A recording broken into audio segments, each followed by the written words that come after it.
La parole de Dieu est sainte, elle est parfaite et nous avons la joie maintenant de la considérer. Je vous invite à prendre vos Bibles en Romains, chapitre 2. Ça fait un mois depuis que nous n'avons pas été dans cette lettre.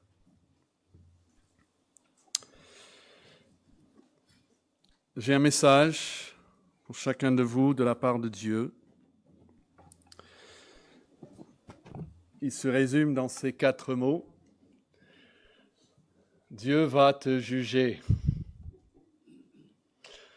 Alors oui, venez devant les frères, merci. Vous me rappelez, si vous voulez une aide pour la prise de notes, est-ce que vous pouvez lever la main? Taylor a quelque chose, papier pour vous donner. On peut en imprimer plus, mais c'est selon l'intérêt, d'accord? On part ici, est-ce que quelqu'un levé la main? Et puis Taylor, tu peux aller après de l'autre côté et voir de l'autre côté. Voilà, levez la main, on vous donnera.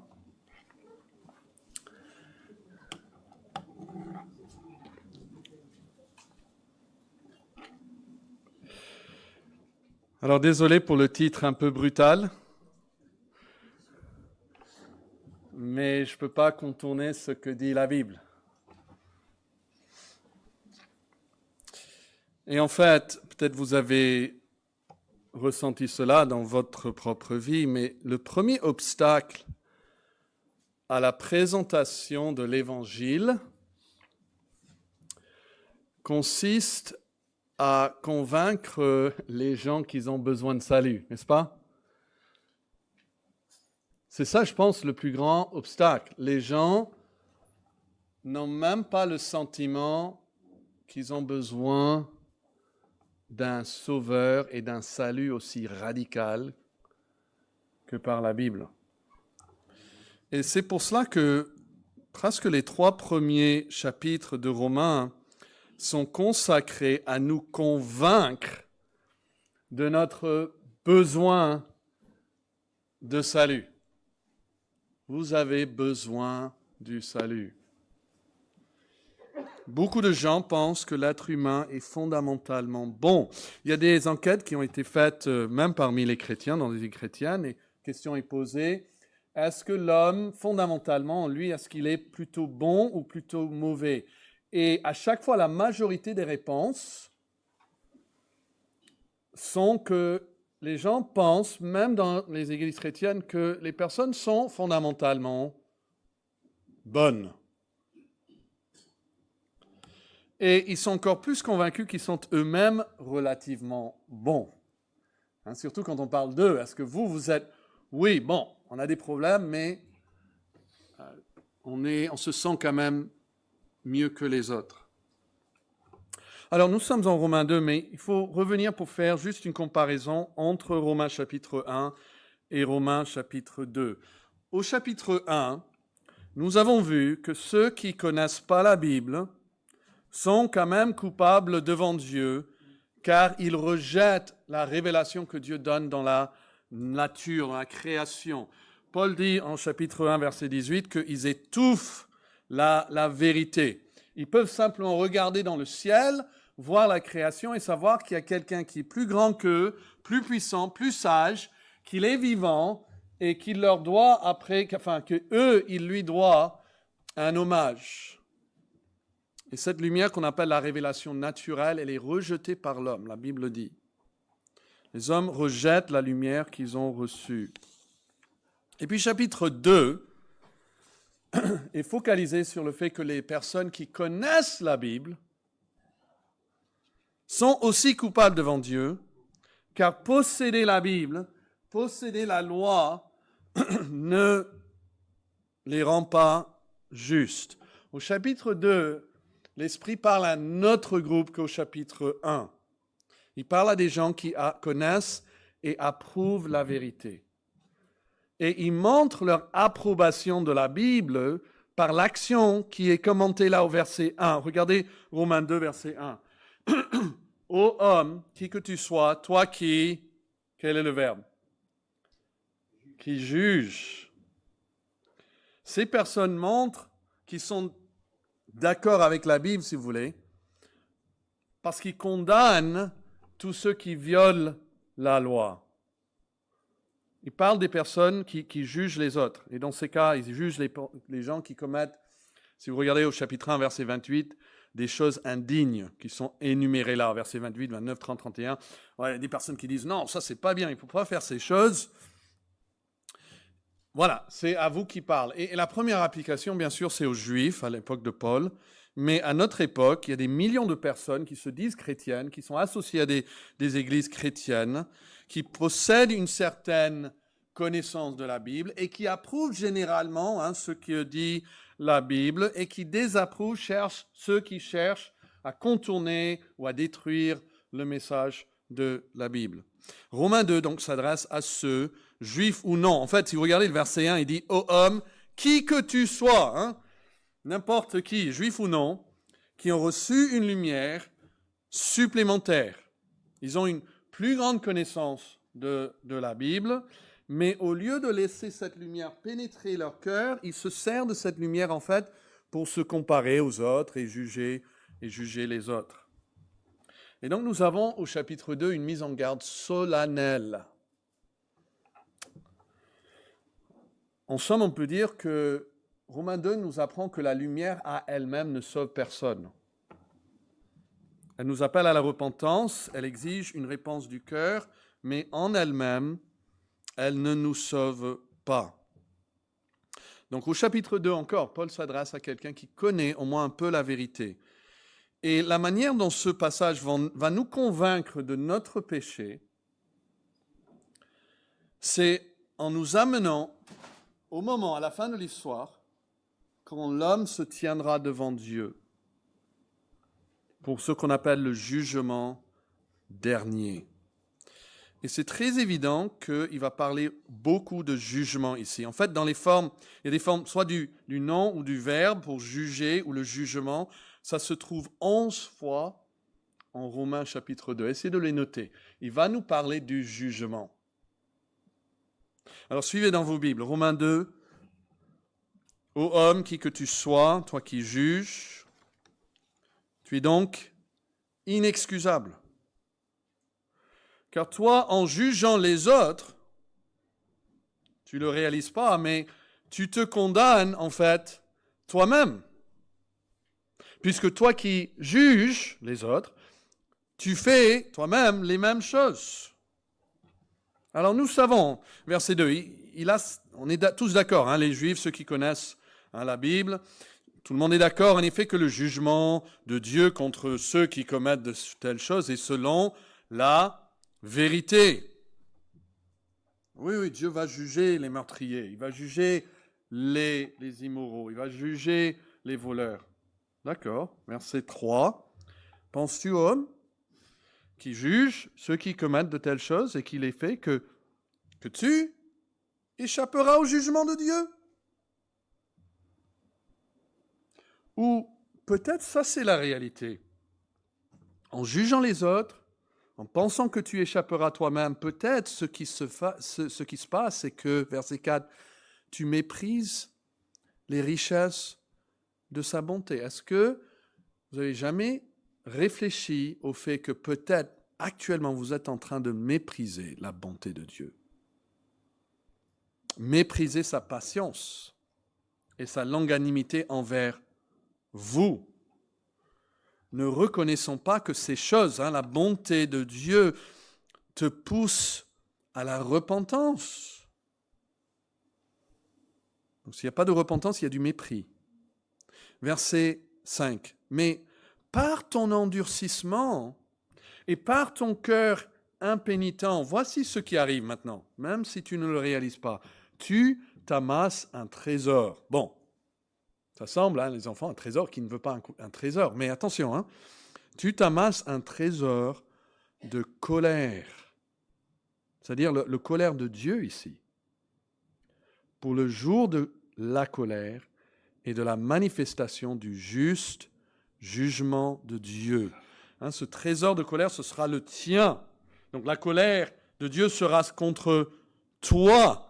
Quand il viendra, verset 6, et qu'il rendra à chacun selon ses œuvres. Il a réservé la vie éternelle à ceux qui, par la persévérance à faire le bien, cherchent l'honneur, la gloire et l'immortalité, mais il a réservé, verset 8, l'irritation et la colère, c'est-à-dire divine, à ceux qui, par esprit de dispute, sont rebelles à la vérité et obéissent à l'injustice. C'est pas que ça. Il a aussi réservé la tribulation et l'angoisse pour toute âme d'homme qui fait le mal, sur le juif premièrement, puis sur le grec. Mais verset 10, gloire, honneur et paix pour quiconque fait le bien, pour le juif premièrement, puis pour le grec. Car devant Dieu, il n'y a point de favoritisme. Amen. Voici la parole de Dieu. Remarquez la structure de ce chapitre. Au verset 1, Paul commence par dénoncer le jugement hypocrite, en fait, des gens éclairés. Ils ont reçu une lumière, mais ils jugent les autres tout en faisant eux-mêmes les mêmes choses. Mais après, au verset 2 jusqu'au verset 16, nous n'avons pas tout lu, mais Paul présente le juste jugement de Dieu. Et en fait, c'est donné en contraste avec le jugement hypocrite de cet homme. Toi, tu es hypocrite, tu juges les autres. Dieu, il juge aussi, mais Dieu, il juge justement. Et ce juste jugement du juge, il repose sur 3 normes claires. Et nous allons voir 2 aujourd'hui. La première chose, c'est dans les versets 2 à 5. Et je veux que vous notiez que Dieu, ici, il est souligné qu'il juge selon la vérité. Vous voyez ça au verset 2 ? Nous savons en effet que le jugement de Dieu contre ceux qui commettent de telles choses est selon la vérité. Qu'est-ce que ça veut dire ? Ça veut simplement dire qu'il juge selon la réalité de la chose. L'homme, il est toujours en train de couvrir la réalité des choses et de présenter les choses comme elles ne sont pas vraiment en réalité. Donc, ça nous apprend que ce n'est pas l'apparence, ce n'est pas votre réputation, ce n'est pas la prétention religieuse qui sera la norme du jugement de Dieu, c'est ce qui est réellement, c'est-à-dire c'est ce que Dieu voit, c'est ce que Dieu connaît. Quand Dieu jugera, la vérité sortira au grand jour, rien ne sera caché. Les versets 2 à 5 nous disent que Dieu juge selon la réalité des choses. Et la première chose donc qu'un homme rencontrera en se tournant devant Dieu, en se trouvant devant Dieu, ce sera cette vérité, on va dire, nue, ce qu'il est réellement. Même pas ce qu'il pense lui-même être. Et beaucoup découvriront à ce moment-là que, contrairement à leurs calculs, ils sont en fait en grand danger. Ce passage expose la manière dont les hommes raisonnent. C'est au verset 3. Ça, c'est le raisonnement de l'homme. Et penses-tu, vous voyez, il va dire, ok, voilà ce que pensent les hommes. Toi qui juges les autres, mais qui commettent de telles choses, qui les fait. Voici la pensée humaine. Je vais quelque part, d'une manière ou d'une autre. Quel est le verbe ? Il pense qu'il va échapper. Échapper au jugement de Dieu. Beaucoup pensent que puisqu'ils n'approuvent pas leur péché, même leur propre péché, ils valent mieux que ceux qui ne s'en affligent pas. C'est-à-dire, j'ai entendu ça, peut-être vous aussi, peut-être vous avez raisonné comme ça. Je sais que je pêche, mais moi, au moins, je reconnais mes fautes. Vous avez entendu ça ? Moi, je reconnais mes fautes. Moi, j'admets que ce n'est pas bon. Comme si le fait de savoir que ce n'est pas bon amoindrit le jugement. Ils vont dire, bon, je sais que je n'arrive pas à changer, mais je sais que je dois faire mieux. Ils vont dire ça, je sais que je dois faire mieux. Je sais que j'aurais pu faire mieux. Tout, ça, c'est le raisonnement humain. Le fait de savoir que j'aurais pu, que j'aurais dû faire mieux, allège la gravité de la chose, comme si notre savoir-faire atténuait notre manque de faire. Et ce raisonnement consiste à dire, parce que je sais mieux, et même parce que je me sens coupable de ces choses, je dois être en règle. Mais ce verset nous dit que ce n'est qu'une présomption de penser comme cela. Notez le danger d'un mépris inconscient au verset 4.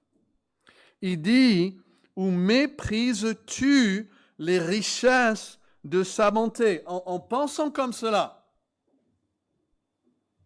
je méprise la bonté de Dieu, sa patience, sa longanimité, ne reconnaissant pas que la bonté de Dieu me pousse à la repentance. Ce sont des personnes éclairées qui ont goûté aux richesses de la grâce de Dieu, mais au verset 4 et 5, ici, Paul montre qu'ils ignorent totalement le but de ce privilège. Quel est le but de ces privilèges? De pouvoir connaître qu'on pourrait faire mieux. Pourquoi Dieu m'a fait savoir que j'aurais pu faire mieux? La bonté de Dieu n'est pas destinée à les convaincre qu'ils sont déjà justes, mais à les amener à un changement profond et radical de la pensée, de la vie qu'on appelle la repentance. Mais parce que ces personnes méprisent l'intention de cette grâce et s'illusionnent en croyant que cette connaissance supérieure les rend acceptables devant Dieu, elles amassent un trésor de colère. Mépriser la bonté de Dieu, c'est s'amasser pour soi, dans le présent, la colère de Dieu. On ajoute à notre trésor. Chaque fois qu'on méprise la bonté de Dieu. Il dit, verset 5, par ton endurcissement, par ton cœur impénitent, tu t'amasses un trésor de colère pour le jour de la colère. Imaginez, vous les adolescents, vous n'êtes même pas à vos vingtaines. Quelle est la taille de votre trésor? Et si vous allez vivre jusqu'à 80 ans, quelle sera la taille du trésor de la colère de Dieu contre vous? La colère sera proportionnelle aux privilèges qu'elles ont reçus. En fait, on lit ça et on se dit, mieux vaut n'avoir jamais connu la vérité, n'est-ce pas? Que de l'avoir connue et puis l'avoir méprisée. Donc, le premier critère, c'est que nous serons jugés selon la vérité, selon la réalité de la chose.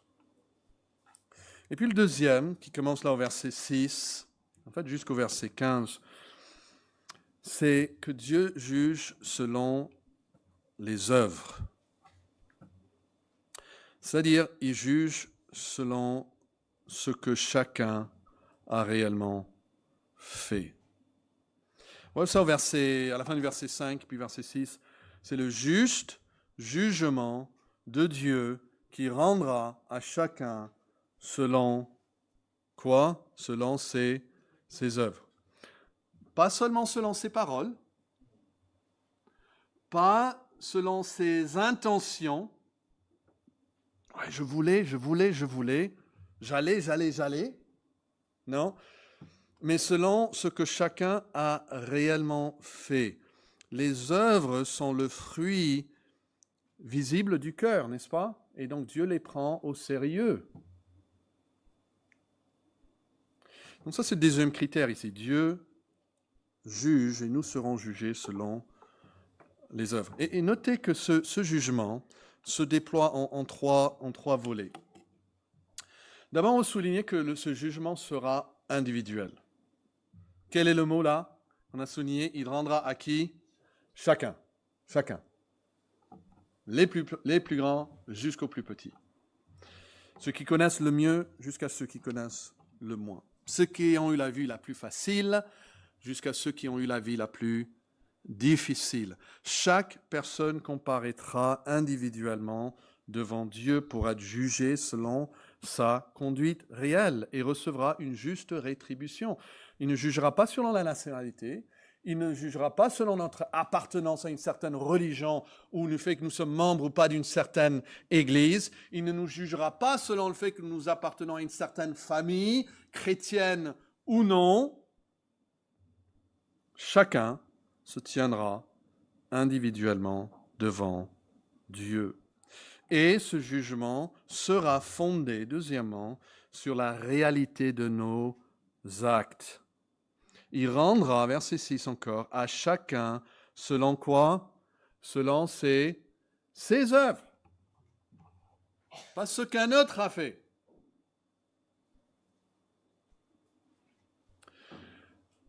Je suis sûr que j'étais comme ça quand j'étais enfant.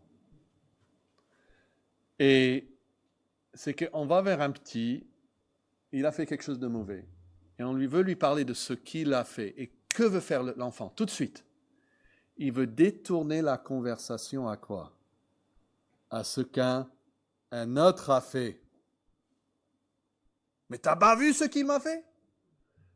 T'as pas vu comme il m'a parlé? Il m'a tapé en premier. Et parfois, en tant que parent, on est obligé... Attends. Il y a plein de monde, il y a plein de personnes dans le monde. On n'est pas là pour parler des autres, on est là pour parler de toi. Oui, mais... Ça, c'est le cœur humain. Mais Dieu nous jugera selon nos œuvres. Ouais, mais tu sais pas ce qui m'est arrivé dans ma jeunesse, ce qu'on m'a fait. Oui, d'accord, mais Dieu jugera quand même selon tes œuvres à toi. Et ce n'est pas donc selon une théorie, ce que les gens savaient dans leur tête, ce n'est pas selon l'intention, ce qu'ils avaient toujours projeté de faire, mais n'ont jamais accompli, c'est selon la pratique réelle, c'est-à-dire où leurs pieds les ont conduits, ce que leurs bouches ont prononcé. Matthieu 12, 36, Jésus dit, « Je vous dis, au jour du jugement, les hommes rendront compte de toute parole vaine qu'ils auront proférée. » Incroyablement fort. Donc ce que leurs pieds, là où leurs pieds les ont conduits, leurs bouches ont prononcé, ce que leurs mains ont accompli, et même ce que leurs cœurs ont médité. Nous avons ici un principe fondamental du jugement divin. Dieu rendra à chacun selon ses œuvres. Et ce jugement, nous voyons aussi, il sera une juste rétribution.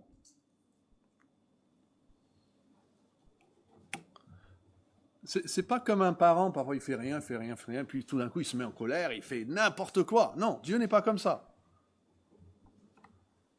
Il rendra, ce mot est important, il rendra à chacun selon ses œuvres. Ce terme signifie littéralement un retour, une rétribution. Et donc on a des traductions qui disent ceci, il récompensera chacun selon les actes, ou second 21, il traitera chacun conformément à ses actes. Ou encore une autre traduction, ce jour-là, il traitera chacun selon ce qu'il aura fait. Chaque homme recevra ce que valent ses actes. Chacun donc recevra une rétribution équitable en fonction de ses actes. Et il n'y a pas de balance ici, où il faut faire mieux que pire, ça ne marche pas. Quelqu'un aujourd'hui vole. Il dit, ouais, c'est vrai que j'ai volé. Imagine, vous en volez 1 000 euros. Il dit, oui, mais avant, j'ai donné 2 000 euros à quelqu'un d'autre. Ah, juste dit, ah oui, 2 000, il a volé 1 000, mais il a donné 2 000. Ah non, c'est bon. Non, c'est pas comme ça que ça marche. Si on vole, on a volé. Nous sommes voleurs. Donc il ne faut pas penser que, ouais, c'est vrai, j'ai fait du mauvais, mais j'ai fait aussi du bien. Non, Dieu juge justement selon nos actes. Si nous avons volé, nous sommes voleurs. Si nous avons menti, nous sommes menteurs. Donc les versets 7 à 11 vont développer ces mêmes thèmes. Et j'ai mis ici les différentes couleurs, j'espère que ça ressort, pour que vous puissiez voir qu'il y a vraiment 2 groupes distincts. Un groupe représenté par le vert et l'autre groupe par le violet. Il y a, au verset 7 à 11, il va nous dire qu'il y a 2 groupes qui poursuivent des fins qui sont irréconciliables. Quels sont ces deux groupes? Il y a d'abord, le premier groupe serait ceux qui persévèrent dans le bien malgré tous les obstacles. Vous voyez ça, il réserve la vie éternelle à ceux qui, par la persévérance et à bien faire, cherchent l'honneur, la gloire et l'immortalité. Il cherche, notez ce mot cherche, c'est traduit aussi recherche. La première fois que c'est utilisé dans la Bible, dans le Nouveau Testament, c'est dans la bouche de l'ange quand il parle à Joseph et il lui dit de fuir en Égypte. Il dit parce que Hérode cherchera le petit enfant pour le faire mourir. Vous savez que Hérode, il cherchait, il a bien fait. Hein? C'est vraiment une activité. C'est des gens qui recherchent. Et qu'est-ce qu'ils recherchent? Eh bien, ils recherchent l'honneur, la gloire, peut-être vous avez la gloire, l'honneur, et l'immortalité. Alors, que signifient ces trois réalités? Je pense que les lecteurs juifs comprenaient que chacune de ces choses était liée à Dieu. Dans l'Ancien Testament, on peut voir ça. Par exemple, l'honneur. L'honneur, c'est l'approbation de Dieu. Ce n'est pas l'approbation des hommes ici. Et d'ailleurs, il y a des traductions qui disent ça. Ils cherchent l'approbation de Dieu. Et puis, la gloire renvoie à la ressemblance avec Dieu. Nous savons que, il dira plus tard, tous sans péché sont privés de la gloire de Dieu, mais la gloire, c'est être avec Dieu, c'est être comme Dieu. Les chrétiens, un jour, seront glorifiés, ils seront rendus semblables à Jésus-Christ dans sa gloire. Et puis, il cherche troisièmement quoi? L'immortalité, ça c'est la vie éternelle de Dieu. Donc c'est l'approbation qui vient de Dieu, c'est une ressemblance avec Dieu, et puis c'est la vie éternelle de Dieu, qui ne prend jamais fin. Donc il y a un groupe qui recherche cela. Et en opposition à eux se tient le deuxième groupe. Notez comment ce groupe est décrit là en violet. C'est verset 8, c'est ceux qui, par esprit de dispute. Alors, cette expression veut dire soit par un esprit de révolte, dispute, révolte contre Dieu, ou par ambition personnelle. Mais en tout cas, ça revient au même. Soit ils rebellent contre Dieu, ou ils ont leur propre ambition, mais ils sont rebelles à la vérité et obéissent à l'injustice. Ils connaissent la vérité, mais ils sont rebelles. Et notez juste en passant que quand vous rebellez contre la vérité, vous voyez ça? Vous devenez, quel est le verbe? Vous devenez obéissant. C'est-à-dire esclave à l'injustice. Personne n'est autonome. Personne n'est autonome.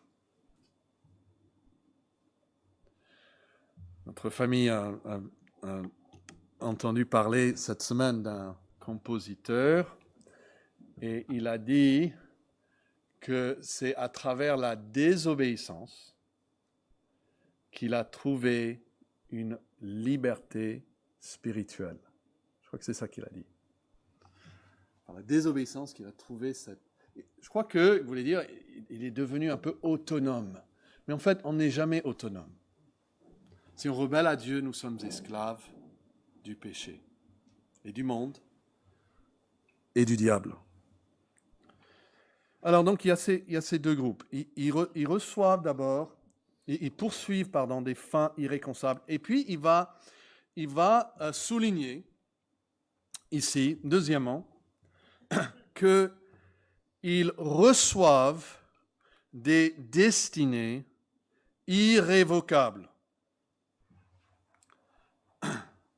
Ils reçoivent des destinées irrévocables. Alors, notez encore le texte, soit dans votre Bible, soit ici. Pour connaître la récompense du premier groupe, il faut se référer d'abord au verset 7 et puis au verset 10. Qu'est-ce qu'il reçoit en premier? Verset 7, on a vu qu'il recherche l'immortalité. Et verset 7 nous dit que Dieu a réservé quoi? La vie éternelle. Et il recherche aussi la gloire. Et verset 10 nous dit qu'ils reçoivent quoi? La gloire. Ils recherchent aussi l'honneur, l'approbation de Dieu. Qu'est-ce qu'ils reçoivent aussi, verset 10? L'honneur. Les trois choses qu'ils cherchaient, ils le reçoivent. Vous pouvez faire des liens dans vos Bibles entre ce qu'ils recherchent et après ce qu'ils reçoivent. Et même, ils reçoivent une quatrième bénédiction, c'est quoi? C'est la paix. C'est-à-dire, c'est une liberté totale vis-à-vis de l'angoisse et du souci. Imaginez, vous pouvez avoir une liberté totale vis-à-vis de l'angoisse et du souci. Et cela s'applique à toute personne, quelle que soit sa race ou son origine. Vous voyez ça au verset 10 à la fin, pour le juif premièrement, puis pour le grec. Alors, la question se pose, qui sont ces personnes?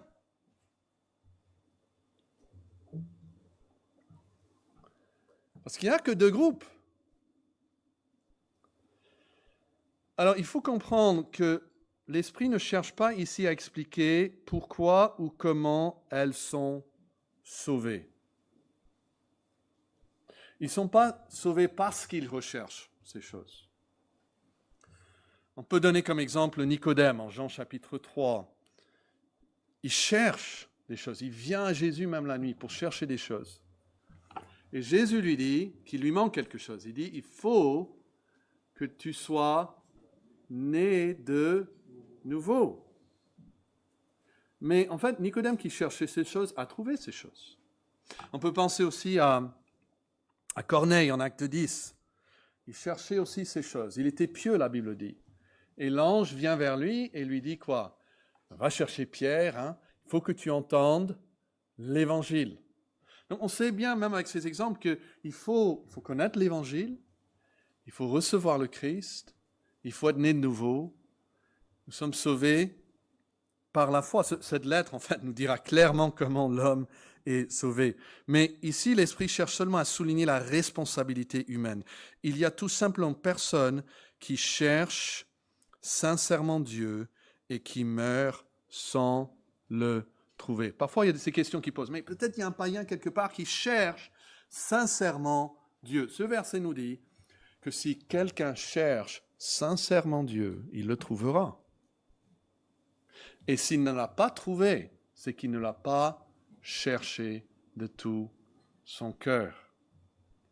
Et il faut distinguer donc entre la cause et la description. Alors réfléchissez, c'est un peu fatigant, mais je pense que c'est important. Une illustration qui m'aide, en tout cas, c'est un enfant qui court, qui saute. On peut dire, ah, lui, il est en bonne santé. Puisqu'il court, il saute, je peux dire, il est en bonne santé. Mais on ne peut pas dire, un enfant est en bonne santé parce qu'il court et qu'il saute. Ça serait même cruel d'aller dans un hôpital pour enfants et de dire « Ah, t'es malade d'un cancer, mais il faut sauter, courir !» Vous voyez, on peut distinguer, je pense, entre une description « Ah oui, court et saute, donc il est en bonne santé », mais une description, et la cause. Et nous sommes sauvés par le moyen de la foi, même pas à cause de notre foi. Dieu ne nous sauve pas parce que nous avons une grande foi. Heureusement, il ne faut qu'une toute petite foi. Mais la foi n'est pas la seule description de ceux qui sont sauvés. Vous voyez, quand la Bible décrit ceux qui sont sauvés, ce n'est pas uniquement avec le verbe foi, non foi, ou le verbe croire. Non, voici une manière de décrire les gens qui sont sauvés par la foi. Ils sont ceux, verset 7, qui par la persévérance à faire le bien recherchent l'honneur, la gloire et l'immortalité. Des choses intimement liées à Dieu lui-même et qui ne reçoivent que de Dieu seul. Donc voici ce qu'ils reçoivent, ce qu'ils ont cherché. Et que reçoivent le deuxième groupe? Regardez le verset 8. Ils reçoivent l'irritation, la colère, c'est-à-dire la colère de Dieu. Et au verset 9, il mentionne aussi qu'ils reçoivent quoi? La tribulation et l'angoisse que Dieu envoie en fait. Et cela aussi s'applique à toute personne, quelle que soit sa race ou son origine, parce qu'il dit à la fin du verset 9, sur le juif premièrement, puis sur le grec. Et mes amis, il n'existe pas de troisième catégorie dans la Bible. La Bible ne présente que ces deux catégories. Vous êtes dans le groupe des verts ou des violets. Parfois, il semble qu'il y a des gens qui veulent chercher Dieu et veulent chercher le monde au même temps. Et parfois, ils sont confus même en eux-mêmes.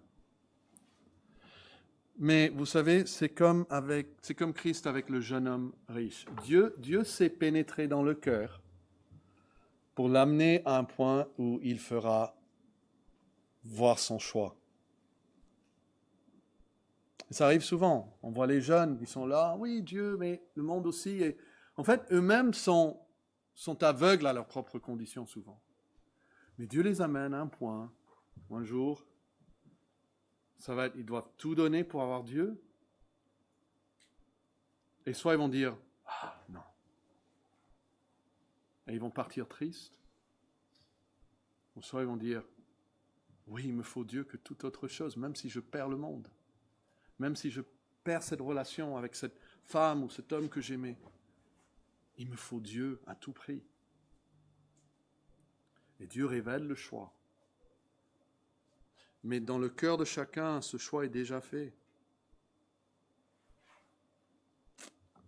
Et nous serons tous testés comme le jeune homme riche. Mais notez comment il termine la section. Et c'est ici où nous terminons aujourd'hui. Verset 11. Car devant Dieu, il n'y a point de favoritisme. Cela nous ramène à ce contraste entre ceux qui ont reçu la révélation divine et ceux qui ne l'ont point reçu. Il y a cet homme qui dit, oui, moi je connais la Bible. Moi je vais à l'église. Moi parfois je prie. Dieu dit en fait, il n'y a pas de favoritisme sur ce point-là. Tu peux lire ta Bible tout ce que tu veux. Tu peux aller à l'église tous les jours de ta vie.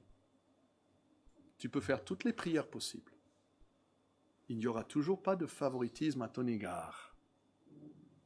Parce que Dieu juge selon la réalité de la chose. Alors, où est l'espoir? Où est l'espoir? Il va nous dire là au verset 16 qu'il y a un jugement selon l'Évangile. La Bible va expliquer que Jésus est venu et qu'il est en fait mort à notre place, qu'il a subi le juste jugement de Dieu. Nous méritons la mort. Et c'est comme a été si bien expliqué tout à l'heure, c'est notre union avec lui que nous pouvons vivre devant Dieu. Mais notez cette phrase sur le juif, premièrement, puis sur le grec. Vous voyez, on l'a vu 2 fois dans notre texte. Mais ce n'est pas la première fois. Où est-ce que nous l'avons déjà vu en Romains? Est-ce que vous vous souvenez? C'est au chapitre 1. Et c'est dans le verset qui est le verset clé de tout l'Évangile, qui nous donne le sujet de l'Évangile. Regardez Romains 1 et verset 16. Il dit, car je n'ai point honte de l'Évangile. L'Évangile, la bonne nouvelle. Pourquoi? C'est la puissance de Dieu pour quiconque croit. Pas pour ceux qui sont éclairés, plus ou moins éclairés. Non, pour quiconque croit. Et puis, qu'est-ce qu'il dit à la fin du verset 16? Du juif, premièrement, puis du grec. Et on pourrait ajouter le verset 11 du chapitre 2 juste après ça, car devant Dieu, il n'y a point de favoritisme. Donc, en fait, l'Évangile est pour quiconque croit. Quiconque croit. Et elle est la puissance de Dieu pour le salut. C'est tellement la puissance de Dieu, non seulement pour nous réconcilier avec Dieu, pour nous rendre justes légalement devant lui, mais pour nous transformer à l'intérieur, pour que nous soyons comme ceux que Jésus a déclarés bénis quand il a dit « Bénis sont ceux qui ont faim et soif de la justice ». Ce sera ceux, ici dans notre texte, bénis ceux qui cherchent, qui ont soif de l'honneur et la gloire et l'immortalité qui vient de Dieu. Il y a la puissance pour tout cela dans l'Évangile, et c'est pour quiconque croit. Il n'y a pas de favoritisme. Est-ce que vous pouvez baisser la tête et fermer les yeux? Nous allons prier. Mais à vous de répondre individuellement à l'Évangile et à Dieu, et de confesser vos péchés. Pouvez-vous lui dire que, en fait, vous êtes parmi ceux qui ont cet esprit de dispute? Vous voyez quelque chose dans la Bible et vous êtes prêt à le disputer. Ah non, quand même. Et que vous acceptez qu'il y a sa colère, son irritation contre toi est juste. C'est-à-dire qu'il a le droit d'être en colère contre toi.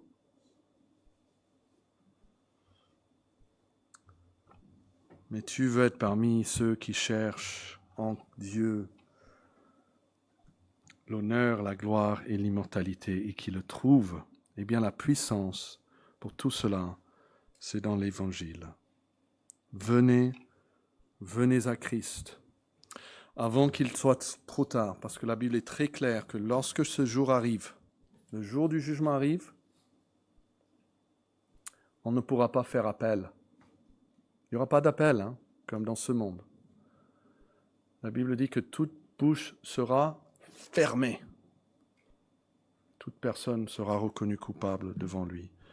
Donc ce n'est pas demain, c'est aujourd'hui, le jour du salut.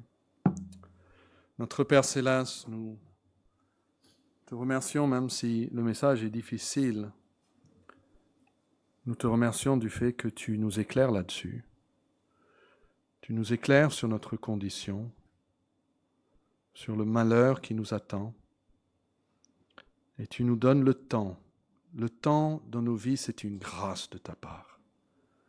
Tu nous donnes aujourd'hui pour nous repentir et pour trouver le salut en Jésus-Christ. Et nous te supplions que tu ne laisses personne ici se refermer dans son péché, endurcir son cœur, mépriser ta bonté, ta longanimité, ta patience, et de continuer à amasser un trésor de colère divine contre lui ou contre elle. Oh Dieu, fais cette œuvre en chacun de nous. Nous prions au nom de Jésus-Christ. Amen. Merci pour votre attention. Que Dieu bénisse la prédication de sa parole à nos cœurs.